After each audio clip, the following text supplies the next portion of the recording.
Em nome do Pai, do Filho e do Espírito Santo. Amém. A graça e a paz da parte de Deus, nosso Pai, nosso Criador, o amor e a ternura e a misericórdia, Jesus Cristo, nosso irmão e Redentor, a luz e a força e a santidade do Espírito Santo, Paráclito, Consolador, estejam convosco. Bendito seja Deus que nos reuniu no amor de Cristo. Caríssimos irmãos e irmãs, sejam todos muito bem-vindos ao programa Palavra para o Teu Dia da Comunidade Lux Divina. Aí onde está, na circunstância concreta do seu dia, com ideias claras e distintas, ore comigo, ore connosco ao Deus da vida, ao Senhor que dá sentido à nossa existência. Oremos. Ó Jesus vivente em Maria, que conheceis o nosso coração, o nosso íntimo, vindo viver e reinar em nós, consagra-nos hoje e sempre a sabedoria para vivermos só para vós, vós que viveis e reinais com o Pai, na unidade do Espírito Santo por todos os séculos dos séculos. Amém. Caro irmão, o Evangelho deste dia extraído de São Mateus, capítulo 16, versículos de 13 a 23. Naquele tempo, chegado à região de Cesareia de Filipe, Jesus fez a seguinte pergunta aos seus discípulos: Quem dizem os homens que é o Filho do Homem? Responderam uns que é João Batista, outros que é Elias, e outros que é Jeremias ou algum dos profetas. E vós, quem dizeis que eu sou? Tomando a palavra, Simão Pedro respondeu: Tu és o Cristo, o Filho de Deus vivo. Jesus disse-lhe em resposta: És feliz, Simão, filho de Jonas, porque não foram a carne nem o sangue que te revelou, mas o meu Pai que está nos céus. Também eu te digo: tu és Pedro, e sobre esta pedra edificarei a minha igreja, e as pedras e as portas do inferno nada poderão contra ela. Dar-te-ei as chaves do reino dos céus, e tudo quanto ligares na terra ficará ligado nos céus, e tudo quanto desligares na terra será desligado nos céus. Depois ordenou aos discípulos que a ninguém dissessem que ele era o Cristo. A partir desse dia, Jesus começou a fazer ver aos seus discípulos que tinham de ir a Jerusalém e sofrer muito da parte dos anciãos e dos príncipes, dos sacerdotes e dos escribas, ser morto e ao terceiro dia ressuscitar. Tomando-o de parte, Pedro começou a repreendê-lo, dizendo: Deus te livre de tal, Senhor. Isso não há de acontecer. Ele, porém, voltando-se, disse a Pedro: Afasta-te, Satanás. Tu és para mim um estorvo, porque os teus pensamentos não são os de Deus, mas os dos homens. Palavra da salvação. Glória a vós, Senhor, por este santo Evangelho. Perdoai-nos, Senhor. A alegria do Senhor é a nossa força. Caríssimos irmãos e irmãs, o mistério da nossa salvação, o mistério da nossa redenção, é muitas vezes um mistério no sentido em que compreendemos, mas não na totalidade. Compreendemos em parte, de maneira progressiva. Compreendemos o mistério da nossa fé na medida em que abrimos o nosso coração ao Deus que é, que era e que há de vir. Compreendemos esse mistério na medida em que nos abandonamos nas mãos do Senhor. Este abandono que é um ato de confiança, este abandono que é um ato de entrega, este abandono que vai formando a nossa maneira de pensar, de sentir e de agir. É um processo longo e árduo e muitas vezes damos 100 passos para frente e demos depois, se calhar, 1 ou 2 ou 3 ou 4 ou 5 ou 20 ou 30 ou 100 passos para trás. Mas acho que no meio de tudo é confiar no Senhor.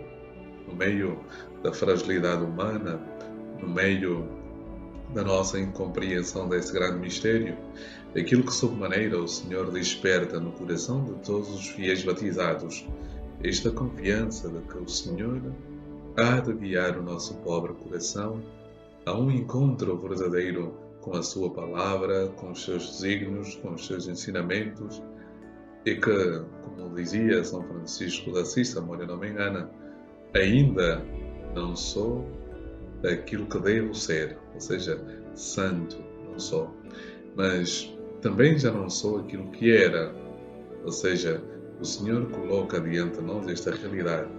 Nós vamos superando o homem velho que existe dentro de nós, com as nossas lutas, com as nossas vicissitudes, com todos os nossos dilemas, com as nossas confrontações interiores, e vamos aos poucos construindo este homem novo que Jesus pede a cada um de nós. Todos nós estamos neste caminho, nesse processo, nessa busca de sermos cada vez melhores e superarmos os nossos defeitos, as nossas fragilidades, os nossos sentimentos de inferioridade, de superioridade, a nossa arrogância, a nossa altivez, a nossa presunção de muitas vezes acreditarmos que somos melhor do que os outros. E, portanto, o Senhor conduz-nos a esta realidade. Portanto, caro irmão e cara irmã, é dentro desse contexto em que inserimos a palavra quem é Jesus. Quem é Jesus para mim? Quem é Jesus para ti? Quem é Jesus para nós? Descobrir quem é Jesus é descobrir a sua identidade, não apenas do ponto de vista histórico, como um homem que existiu, que passou pela Galileia, mas aceitá-lo como Senhor e Salvador, aquele que muda a nossa vida, aquele que transforma a nossa vida, aquele que morreu por mim, aquele que morreu por ti, aquele que morreu pelos nossos pecados, para que nós pudéssemos ser salvos. Este é o Jesus que eu lhe quero apresentar. Este é o Jesus que me foi apresentado. Este é o Jesus que eu encontrei no meu percurso de vida e que todos os dias vou lutando por conformar toda a minha vida a este Jesus que quer que nos salvemos todos, que ninguém se perca, que nenhuma ovelha vá tresmalhada. O Senhor deixou as 99 ovelhas no deserto para salvar uma única ovelha. Portanto, caro irmão e cara irmã, continuemos com fé a lutar e acreditar que a descoberta da identidade de Jesus há de imprimir realmente um caráter indelével, ou seja, indestrutível na nossa mente. Quando nós aceitamos Jesus, Ele entra no nosso coração, porque Ele diz: eu estou à porta e bato. Se alguém abrir, entrarei e cearei com Ele. O Senhor está à porta, Ele bate. Ele implora por um momento, Ele implora para que nos convertamos, Ele implora para que nos deixemos iluminar pela sua luz admirável, que noutrora era inacessível, mas que por graça e misericórdia torna-se acessível a cada um de nós. E ao mesmo tempo também percebemos qual é a nossa missão dentro deste universo em que vivemos, da nossa freguesia, da nossa paróquia, do nosso trabalho, das nossas relações interpessoais, qual é a nossa missão. E se em algum momento nos perdemos o foco da nossa missão, surge então o momento de redescobrirmos, reorganizarmos, renovarmos esse desejo interior de continuarmos fiéis à palavra do Senhor e não nos deixarmos conduzir por ideias vãs e erradas que nos afastam do Senhor. Portanto, Pedro, ou seja, neste dia, ouviu qual era a sua missão e ao mesmo tempo percebemos que Cristo morreu e sofreu por nós. Cristo deu a vida por mim, Ele foi crucificado. Atenção que Cristo na cruz, quando foi crucificado, aquilo não foi um espetáculo, não foi uma encenação, foi algo real. O Senhor morreu, o Senhor sofreu verdadeiramente. Portanto, meu irmão e minha irmã, nós temos de perceber que muitas vezes o sofrimento pelo qual passamos torna-se redentor, ajuda-nos também a redescobrir a beleza, o encanto da vida, ajuda-nos a redescobrir e a dar-nos também uma segunda oportunidade, porque Cristo deu uma oportunidade a Pedro quando ele falhou, Cristo deu-lhe uma oportunidade e voltaria a dar quantas vezes fossem precisas, porque o Senhor ama-nos com um amor incondicional. O Senhor não desiste de nós. E diz o profeta Isaías: ainda que uma mãe se esqueça do seu filho, eu jamais me esquecerei de vós. E o Senhor diz quantas vezes deverei perdoar. Portanto, Pedro percebe a sua missão. E eu também quero perceber, e vou percebendo, e nós vamos percebendo a nossa missão pessoal, a nossa missão de igreja, a nossa missão de comunidade, a nossa missão de filhos e filhas de Deus. E ao mesmo tempo percebemos a importância, ou seja, o significado do sofrimento como um sacrifício, e o sacrifício é tornar sagrado uma dificuldade com a qual nos deparamos no nosso caminhar, na nossa vida. E ao mesmo tempo encontramos aqui uma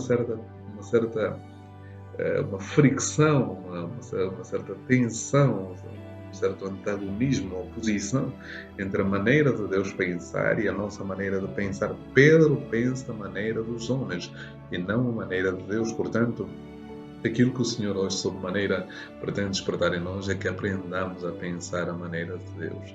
Que o nosso coração hoje se abra realmente à graça do Senhor.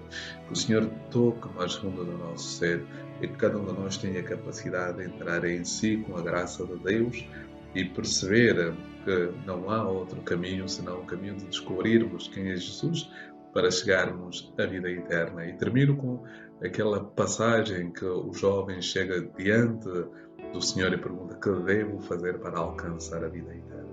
Ou melhor, podendo traduzir esta pergunta: que devo fazer para ser feliz à maneira de Deus? Abrindo o meu coração e deixar que Ele ilumine a minha vida. O Senhor esteja convosco, Ele está no meio de nós. Abençoe-vos Deus Todo-Poderoso, o Pai, o Filho e o Espírito Santo. Amém. A alegria do Senhor é a nossa força. Amém.